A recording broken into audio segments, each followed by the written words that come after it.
Yeah. Please tell me that I can't, that I won't, that I fail, that I'll never make it out, yeah. Please tell me all the bad, never good, fill my head full of every single doubt, yeah. Please say any negative thoughts. Well, what's going on, everybody? Welcome back to That Effin' Sports Show. We are honored again to welcome back Coach Sam Hare. We're going to try and do every week to talk more NCAA basketball. Coach Hare, of course, former NCAA Division I coach. Also, you found out that I would guess a friend of yours, the current coach, just picked up a new contract. Yeah, Coach Kelsey, Pat Kelsey, who is in his second year, the College of Charleston, my alma mater, just to remind people. They are 28-3 and won the regular season championship. And he just signed a new contract. We were worried about losing him because when you're as successful as he's been the last 2 years, we were worried about losing him. So the college, they put up where they were talking about, and they kept him at the Coug, and he signed a 5-year, $1 million a year contract, and we're excited to keep Coach Pat Kelsey in the fold. He's a hell of a coach. He really is. Like you said, pretty much locked up the championship there. Ahead of the tournament. Well, he's still, at that level, that they still, it's the Colonial Athletic, so it's the CAA, and they still probably will have to win the conference tournament to make it to the dance. It's tough. Once you get to your conference tournament, it still doesn't guarantee you a lot. Look at the ACC; they're scrambling. They may not have but 1 or 2 teams, which is unheard of in the NCAA. No, and you're absolutely right. And you've got conferences like the Big 12 who are just, powerhouses this year. Big 10 is doing well. SEC always represents well, ACC. But like you said, and then when you're a smaller conference like that too, you're already fighting an uphill battle. And there is a such thing as basketball schools and basketball conferences versus football. But still, it's you're on the outside looking in sometimes, even though maybe you shouldn't. Well, record, everybody goes by record, but now they break it down to strength of schedule and who you play, who you lost to, how many wins on the road, how many wins at home. They break it down. And they got these quadrant wins, quadrant 1, quadrant 2. Oh, yeah. Yeah. It's the analytic Super Bowl is what I call it. When these guys get in that room during March Madness and you don't know what's going to come out of it. It's to me, that's why it's the fun. It's the best. Whoever devised this and tweaked this tournament had done a hell of a job, because you don't see it anywhere. Anybody could win at any time. You have a bad game. 100%. Yeah. The stress, the pressure, and the cream always rises to the top. Very rarely does. You have Cinderellas, but tell me the last time you had a Cinderella that went the whole way. The whole way is the thing. Maybe 16, maybe 8. It's happened. They got to the 4, but yeah, the whole way is rare. Charleston, because it is your conference, CAA, Charleston and Hofstra both at 16-2. Charleston favored to win the tournament. Of course, Hofstra would be the second choice, having the same records, but. And Charleston has lost to Hofstra this year. I think they've also beat them this year, if I'm not mistaken. So it's one of those things, and you see that in a lot of conferences. Big Ten is another place. We're looking at Indiana and Purdue being the top teams out of there, and both of them kind of split and pick to win the tournament. But I think Indiana does own the head-to-head record as of the other night. Like you said, anybody can win. There's some exciting basketball getting ready to happen. Again, as of this recording, Indiana and Iowa will face off tonight, and that also should be another fantastic game with bracket implications. That'll be a war. It's this. I was flipping around last night and came on a 30 for 30 ESPN show, and it was on the Fab 5. And that's the last time you started 5 true freshmen. Yeah. Think about that. No, that's a big deal. I was amazed how athletic and how 5 kids, go on a court together and just turned basketball upside down. They created, the baggy short, the black socks. If you haven't seen it in a while, just take a look at it and just watch the talent and the. But of course, what everybody remembers is the timeout. Oh, absolutely. That's as well as they played, and everybody's watching it. I'm the Ohio State fan, so the Fab Five, was not something I wanted to see, but it's something that you couldn't help but watch and appreciate and root for. And you're watching these games, and then the timeout, and it's like, no, wait, that just happened. No, this is not, because you knew at that moment that was going to be a major part of the legacy. Oh, absolutely. I mean, Chris Webber, they slowed it down, and so during the timeout, the crowd was so loud they seemed to have a hard time hearing, and Webber brings it straight up the court and stops right where you're not supposed to, in the dead corner. So he got double teamed and called the timeout. But if you watch his face, and what they were saying is, if you look at it in slow motion, he was staring at the bench, and the bench said somebody at the bench was yelling timeout, timeout, timeout. Now it's still up to him to call the timeout, and he didn't have to, but he just kind of wigged for a second. Well, I mean, that is one of the things, because number one, they're freshmen. So I mean, let's they all look like grown men, but they're high school kids. They're barely out of high school. You go to your high school, you see your high school senior graduation, you see these kids walking across the stage. They're only a year removed, and really they're only about 6 months removed. So these are still kids, and as freshmen, it doesn't matter the status and how well they play. They're not allowed to just do what they want.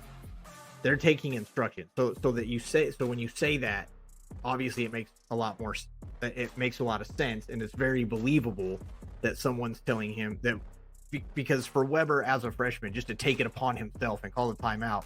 I mean, they showed the timeout. They showed the timeout. You could hear Steve Fisher, the head coach, saying, "We don't have any timeouts." The last thing he said as they were going back on the floor, "We have no timeout."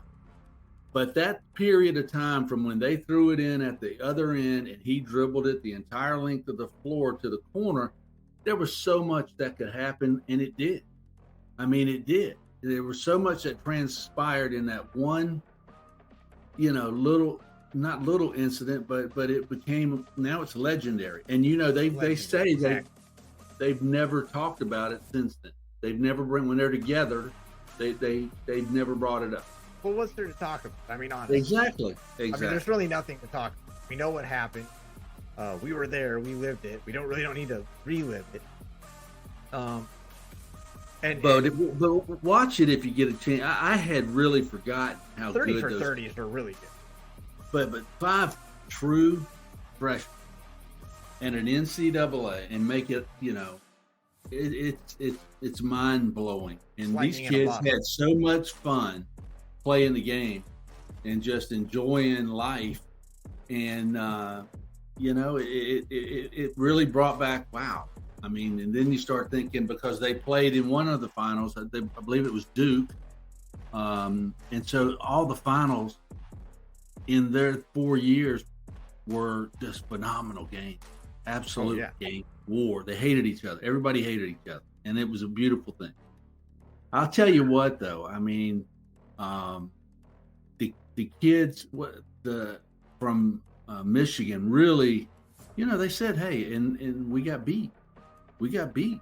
The games we lost, we got beat, and we were outplayed. And so they were humble enough to understand the game and what the game means, and not just go off and start bitching, griping, and complaining. But which I don't think you would get from freshman today either. I don't think you get the same attitude. So you talk about how special it was, these 5 guys, and I think it's for a lot of reasons. And the fact that they were semi-humble is also another one of those reasons, because I don't think as many kids are humble today. I was going to say they're not out there. Everybody's not. cocky jerk. Right. All these kids aren't cocky jerks. They're good kids. They're they're raised right in the system because of their coaches. But not everybody has the same humility. I think that's fair. So to find 5 kids with the same humility is pretty good. I can remember when the AAUs got big, they had these teams. You had Team Michigan, you had Team Florida, which was Penny Hardaway and his crew. You had Team Indiana. Remember the twin 7-footers that I think ended up going to Stanford, and Bailey, the 8th grader who became famous for being an 8th grader and playing varsity, and Bobby Knight went to that stands and watched the play. The teams and the talent were all together in the AAUs, and you talking about the gym there were thousands and thousands of people. Because think about those teams. You had Penny Hardaway, you had the Fab Five, you had all the great players that ended up at Indiana, you had Stanford players. And this is a high school 17 and under.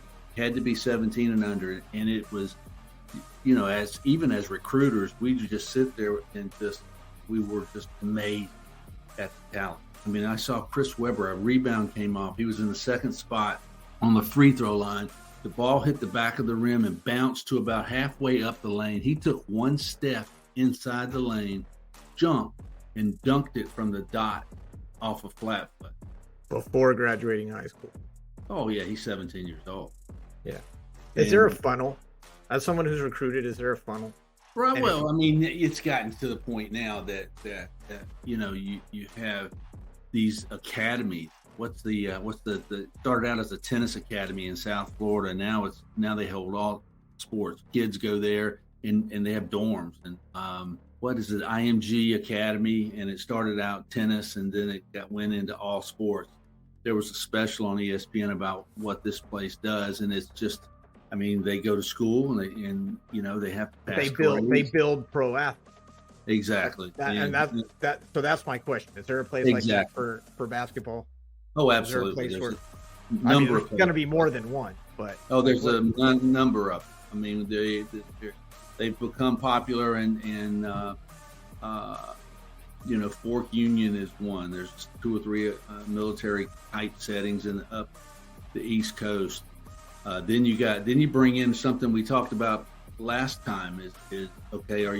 Are they a Nike shoe school or an Adidas shoe school? I mean, with kids that comes into play. And I had a kid, and I'd recruited the kid for 2 years and thought we had a great shot at him. We wore Nike, and but that never really came up. This was before the craziness of the shoes and the shoe deals. Well, I looked at this kid and said, "Hey, man, you're going into your junior year. We love you. We do." And he said, "Coach, I can't let you recruit me anymore." I said, "Why?" He goes, "You wear Nike. I'm an Adidas guy." He made his decision on a shoe, off the shoe. He's kind of breaking his future off. You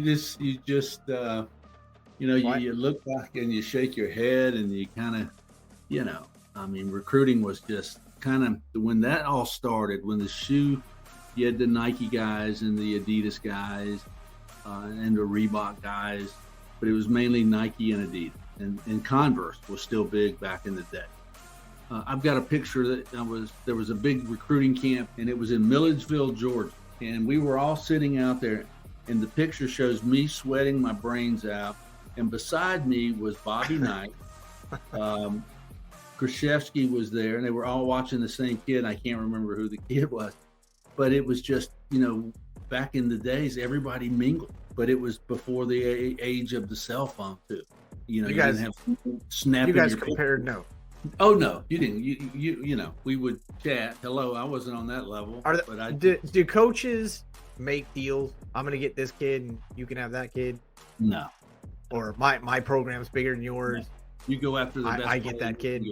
You go after the players you want, and I mean, it was really recruiting. I mean, at that Milledgeville camp, you would have a form that listed all the kids, where they were from, what the grades were, if they had it, and you just sit there and you didn't want anybody. Back then, you could really, find a kid that nobody had seen Alec Kessler. He grew, when I recruited inside him, he was 6'6", 6'7", and ended up going to Georgia. I think he ended up at 7 foot, 7'1". You could really kind of scout around and try to find a golden jewel that fits your needs and your players, that would work well with your player and your team. Now the portal's taken all that away, and, there's still kids that are out there. That's what the assistant coach's job was. Go find players. We were coaches, but we were players first. I mean, I can remember the Jacksonville as an assistant in the old dome downtown Jacksonville. We were playing, I think, Florida State, and we were just getting pounded. We were having a bad night. My head coach walks by me, and he leans down, and he pretends to be whispering in my ear, and he was going to go find me some damn players because we are not. And so that was his words of wisdom to me. That's his big advice. Thanks, Coach. Yeah, go find me some players. But back then it was a little different. Now the portal, I keep going back to that portal. I'm still trying to grasp the effect. Well, it's a big deal. I mean, it's a huge effect because now, I mean, it opens the door for coaches to find talent, to get talent, but it also opens the door for coaches to lose talent. And I think that's the big thing, is that it's a swinging door. It's a two-way door. It's not just an opportunity for some kid who got jilted and didn't make the starting lineup to go find somewhere else to play. It's somewhere that if you don't keep your star happy, he's not getting the minutes that he wants, he's not getting the play time that he wants, that he can just say, okay, I'm out of here and go somewhere else. Yeah. But again, I believe the rules have, they passed a rule earlier this month that go to the portal and transfer without penalty after the one time. Mm-hmm. And then you can transfer a second time, but you lose a year of eligibility. Exactly. So kids are not going to, waste that. They're going to really hopefully have some people behind them that are guiding them. And these kids are making all this money. Yeah, the NFL actually, they have a mandatory class that rookies have to go to, finance class, because of stuff like that when they get in. Let's talk about the stuff that's coming up, because we got Conference Tourneys coming up. Technically, they started today. The conferences really start this weekend. This is what is so exciting about this time of year, because last weekend you had teams like Miami, who's 23-6. I think they were up by like 26 points, and they lose to non-ranked Florida State. You've got the 60-foot shot by, I believe it was Arizona State, takes the 60-foot shot to beat Arizona. Arizona, again, was the higher ranked seed. And then you've got Iowa. Iowa was down 11 points with 39 seconds left, and they came back, sent it to overtime, and beat Michigan State by 12. This is why we like this season, because things like that can happen. Oh, absolutely. TCU beats Texas Tech by 1. There's all sorts of crazy things. I mean, and that's the beautiful thing about it. If you watch the kids and you watch the fans, and it's, you have that in football, but basketball to me is more of an intimate sport. The crowd's right there on the floor with you. It's just going crazy, and crazy things can happen. Kids that were not known, and there's just another kid on their team does something special, and next thing you know, they're carrying the kid off the court. Because the kids still want it. Alabama only beat South Carolina by 2. They only beat Arkansas by 3. I mean, we talk about Florida State coming back from being down almost 30. They're 9-20. They're not doing anything. Yeah. They're not going to a conference. They're not doing anything.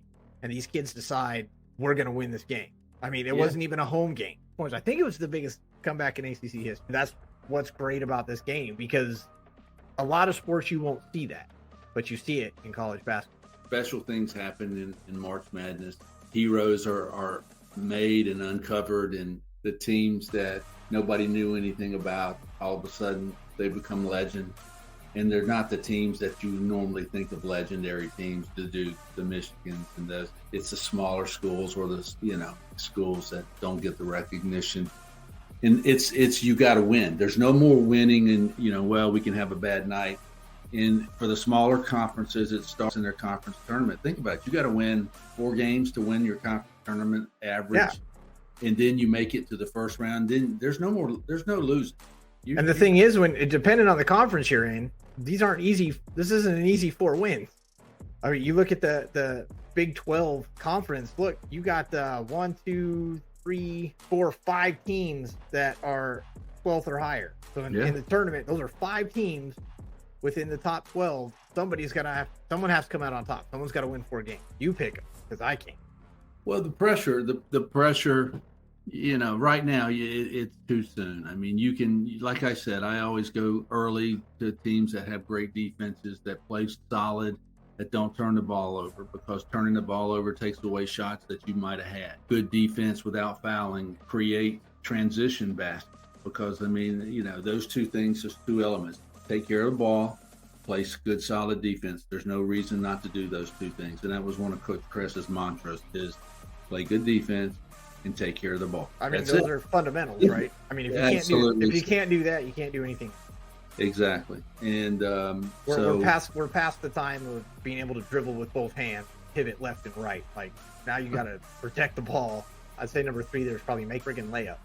If you can't make a layup, then well, you got now it's layup has now been interchanged with 3-point shot. But let me back ask when you I watched it, let me ask you a question. Make a layup. How tall are you? I'm only 5'7". Basketball was not only 5'7". That's a beautiful thing. Defense was my game. Have you ever? Well, my point is, have you ever gotten the ball at top of the key and dribbled to the basket as hard as you can, and all of a sudden a kid that's 6'10", 7 foot steps in front of you, and what are you going to do? I can honestly tell you I never had that problem, because if I got the ball at the top of the key, I was taking the 3-point shot. Because I was the little kid, I was a little guy on the court, and I'm taking the 3, or I'm more than likely I'm looking for the pass to the guy who has a shot to drive the basket and hit that hoop. But I get the analogy, and I get what you're saying. It's a different world. I mean, the kids are so big and they're so athletic and so skilled as far as passing and dribbling and shooting. It's amazing how good the talent level's got. And as a coach, you kind of see the talent level a little different. You kind of see talents that other people might not see. And we use words like vision, able to predict the game before anybody else can, and knowing where to be, fundamental basketball, being able to play it consistently. I can remember my first day on for Coach Haddad, and he was probably one of the best recruiters I've ever been around. He understood how it worked, what to do. My first day, I'm all excited. We're Sunbelt's a big league opportunity, and we were going to tackle the world, and blah blah blah. And Rich looks at me and he goes, he put a set of car keys, company, a school car, American Express card, a cell phone, and a map of the United States. And he looks at me and he says, "Why are you still here?" And I said, "What do you mean?" He goes, "Go find me some damn players. I didn't hire you to stand." And that was my introduction to D1 recruiting. You just go. We'd spend 3 days on the road, wherever, watching kids play. And Rich would come and watch with me, one assistant for 3 days. And then he would fly to me back and forth. And I think about that, back and forth all summer long to all these recruiting camps. A lot of frequent flyer miles. That was a lot of frequent. That was back when Eastern used to offer double mile. Trust me. Nice. We took advantage of it. I bet. But you were constantly gone. And then once you find a relationship with the player, I mean, the rules were those stringent rules where you couldn't talk to kids until it was that point in the recruiting process where they allowed you to go, you'd have home visits, and they still have home visits. Then you narrow it down. I mean, you'd find 20, 30 kids that, fit your need. What do we need? When they would do home visits, we would do them a 2-hour home visit, and the kid would have 5 or 6 schools. And they would come in and they'd present for 2 hours, and then the next school would come in. I mean, it was quite a process. I mean, you had to do it because the kid could only take 5 official visits. So the kid had to narrow down which 5. And, the fact that you even got a home visit, you've already made the cut. So now you're at least a 20% chance so far. Exactly. Some of the best recruiters are businessmen. How do you sell? How do you walk into, think about this. I'm walking in, I'm recruiting your son. I walk into your house with my head coach. You've never spoken to me except on the phone. Now, grandma may be sitting there. The girlfriend's usually sitting there. Could be an aunt, uncle, or some guy over in the corner. You had to learn and read very quickly, because you got to remember, you got 2 hours to become in the top 5 of a kid that's looking at 25, 30 or 30 school. And you're asking me to trust me with your child. And Rich was the best. We'd walk in and he would go straight to the kitchen, and they would go, "Where's your head coach going?" and I would just kind of make a joke out of it. And he would hear somebody, and it was usually grandma was always going to fix something just to have something to eat, because that's what grandmas do. He would go in and park it and have a conversation with grandma, and the kid and I are standing, and the parent and the girlfriend. And if he convinced mom or grandma to trust him, why wouldn't he? It's like when you're dating. If you want to date a girl, you got to win the best friend. Because if you don't win the best friend, you got no shot. You got no shot. It's over before you start it. One of those things where you had to read the room, and you had to figure out very quickly who was going to make the decision. Now, it wasn't always the kid.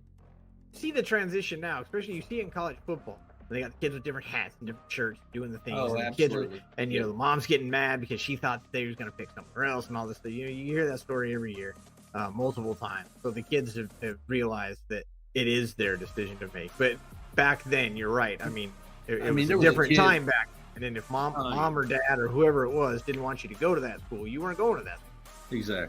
Exactly. And you had to figure that out, and you had to ask the right questions, and you had 2 hours to be in the top 5. And what's going to turn this kid on, what's going to turn this kid off. I mean, of course it's playing time, and of course is it distance from home. Some kids didn't want to be far away, and some wanted to get as far away as they could. A number of different things, and it was our job as the assistants before we went for that home visit, is to help decide what was the hot button for this kid. We hadn't completely signed him yet, so I mean there were still a lot of things that could happen or go wrong or go right. I mean, ultimately the kid can back out at the very last minute. Oh, absolutely. There's nothing binding that kid until he signed. As someone who served in the military, you go in, you swear in the first time, and so you think you're kind of locked in. But you're really not. You can still duck out. You have a second swearing in later on. And at that second swearing in, now you're stuck. Now you're locked in. But of course, like you said, it's all recruiting. I mean, I learned a lot just by watching. We're at a high school tournament in, I believe it was Myrtle Beach. Back in the day, I could just hang out with those guys. I mean, there'd be Bobby Crimmins, there would be all the famous coaches. So after the games were done, everybody would go to a restaurant and have dinner and mingle. You said, do coaches hang out? Well, they do, but they don't talk recruiting. They just enjoy each other's company. If you notice, coaches can't afford to go anywhere because somebody's going to snap their picture with a cell phone, and next thing you know, it's going to be plastered all over Facebook. That part of it's changed, and I can remember we were after that tournament. There was a restaurant, and there was a guy who was at the game. He was the mascot. For some reason, he had a Frankenstein outfit on, and I believe it was Halloween during that period of time where it's Halloween. And all of a sudden, this guy's walking around, and he's got these boots on, and he's like 7'8", 8 feet tall, and everybody's laughing. And Jim Valvano, I'll never forget this. He goes running out to wherever he went running out, comes back with an NC State Wolfpack scholarship. He's chasing Frankenstein around this restaurant. Frankenstein won't stop, won't entertain anything, but Coach Valvano is literally holding the scholarship paper. He said, "You're a Wolfpack. You're not a wolf. You're a wolf." And it was just hilarious. And finally, the guy stopped and he turned around and he said, "Coach, I appreciate it, but I'm a Duke fan." So you got no shot. I mean, those days are over where you can do things like that and just have fun. And you got to be friends and other coaches. I'd hang out with the assistants, and we would sit there and tell lies and laugh. Yeah, you were going after same kids, but we're looking for the next Frankenstein. Okay, so we got the tournament coming up. We got conference championships coming up this weekend. Well, here's what you're going to see is, and this always happens, is just like the University of South Carolina. They could be the giant killer. They could. They only really. I mean, look at what they've done. They almost beat Alabama. Almost. That can be their motivation. Okay, let's ruin our season. Well, just like Florida State. Florida State coming back from 26. Yes. So those are the beautiful things about the March Madness tournament is that, those things the weirdest things will happen because certain kids handle pressure differently. And when you get the lights on and you're got to win, can't lose. Some kids react differently and make mistakes. You never know. And again, I mean, look, Charleston is in there. Why was Coach Kress so successful? Remember his 2 mantras: take care of the ball play solid defense without foul. And that always seems that we've talked about this before. I am an offense win games, defense wins championships kind of guy. And the NBA doesn't play defense. Defense really isn't a thing. But in college, they still play it. I agree with you that it's super important. When we talk about, and not even the conference tournament so much, but once the brackets are set and once the tournament starts, when you're filling out your bracket, I agree with you that you need to go back and see who's played defense. So your guys get better by understanding, crank it up. Now, do they craft themselves and fall back in it, or do they embrace the moment and, think about it in a way that this could be legendary? And that's what, if you watch the 30-30 with the Fab Five, that was their whole thing, was we just love to play. We want to set a record. We want to be legend. We want to be known as the five famous freshmen. That's why that's early in the season, but proves lesser teams may have equal talent. Maybe they don't have that 7-footer. It's usually the big guy they don't. But that's even changing with the portal, because now you got kids who've gotten such good at and adept at passing and shooting, big kids shooting the three, that it opens up the lane for everybody. But I agree with you, but I think you got to look more than just, again, I say that you got to have great defense and you got to take care of the ball, but hey, you still got to outscore the other guy. I mean, at the end of the day, you're right. Whoever's, I think John Madden, he was calling a game and said the winner's going to be the one with the most points on the board. You're absolutely right. That is how it's going to go down. Coach, thanks for joining us this week. Again, next week the conference championships will be over. We will know who won. For the most part, we'll be getting ready for these brackets, so we'll have a lot of things to talk about after this week, and spoilers and upset, and the teams that made it through that weren't expected to make it through. Next week is going to be a fantastic show. Make sure you join us. Coach, thanks again for coming along this week. We will see you again next week. Thanks, guys. I enjoy it. Thank you so much for stopping by. Thank you for listening. For everybody, give us a like, subscribe, and give us a review. Let Coach know what you think. I think he's fantastic, and I know you guys do, but let him know. Thanks for joining us. Come back next week. NCAA bracketology. Get the inside scoop from the guy who knows the game better than most anyone else. That's because he coached it. Coach Sam Hare. This has been That Effing Sports Show, and we will see you guys next week. Can't stop me now. You don't wanna fuck with me. A slow burn like a disease. Just tell me that I can and I'll show you things that you couldn't believe. Just tell me.